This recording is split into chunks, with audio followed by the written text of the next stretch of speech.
Good morning, sixth graders. So happy to have you on here already for week 5. I can't believe we are this far into our quarter already in our year. Well, awesome part about this week, we get to dive a little deeper into life in Sumer. So what I'm going to have you do is, now I just have period 2 up, whatever period you are in, it is going to be the same exact thing. Going on to TCI. As always, remember it is on the left-hand side. Whether you are using Safari or Chrome or anything like that, it's going to look the same. Remember, we're not using our app just because TCI doesn't work on that platform.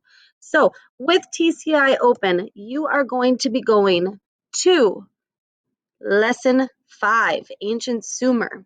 Your assignment for the first half of this week is to read sections Introduction, right here, through section 3.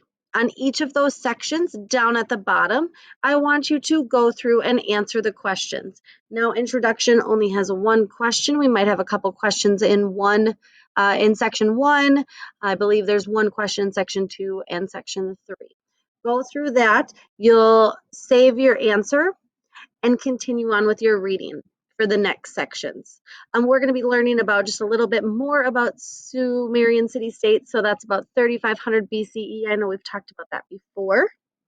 Going on to the next section, section 1, characteristics of a civilization. What does it mean to actually be a civilization? We have these 1, 2, 3, 4, 5, 6, 7, what's the word I'm thinking of? Characteristics. Thank you. My brain finally caught up with me. Characteristics of what it means to be a civilization. We've got a stable food supply, social structure, a system of government, religious systems, highly developed ways of life, advances in technology, and a highly developed written language. If we think about life today in the United States, we have these 7 characteristics. They're just going to look a little different from Sumer. We have religious systems. Remember, we've talked about this before. We have 40,000 different kinds of religion that are all allowed to be practiced here in the United States. We have social structure with different social levels and jobs. We've got a stable food supply. We can run up to Hornbacher's or Family Fare or Walmart and get our food.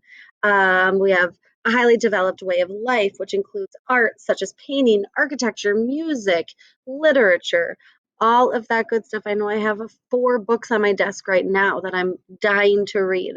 Let's see, what else? Written language. Granted, we are reading off of our tablets or our computers now, but that is still coming from a written language. Our alphabet is our written language. Putting those letters together creates words. You learned about that in language arts. I know you have already. I can't remember what year it was, but I know in elementary school you learned about it. All right, next section that we're going to be breaking down each of those characteristics. So what was the stable food supply like in ancient Sumer? We're going to be coming across really big inventions in each of these characteristics. You're going to see things like irrigation systems. You're going to be seeing things like plows. Very important. All right. On to section 3. If it loads.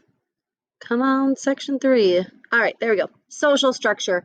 Granted, social structure is a lot different now in the United States. We don't have it so concrete with different levels, and you are able to move up and down in the world now. Back then, we had the bottom level really being slaves, any captured soldiers from any other city-states. Middle level, we have merchants and artisans. Now, when we think of the word artisans, I know the word art comes up, but that's not just talking about art. We're talking about metal workers. We're talking about people creating things to benefit our civilization. Oh, I've only got 30 seconds. All right. Other things we have at the very tippy top, we've got priests, kings, nobles, government officials.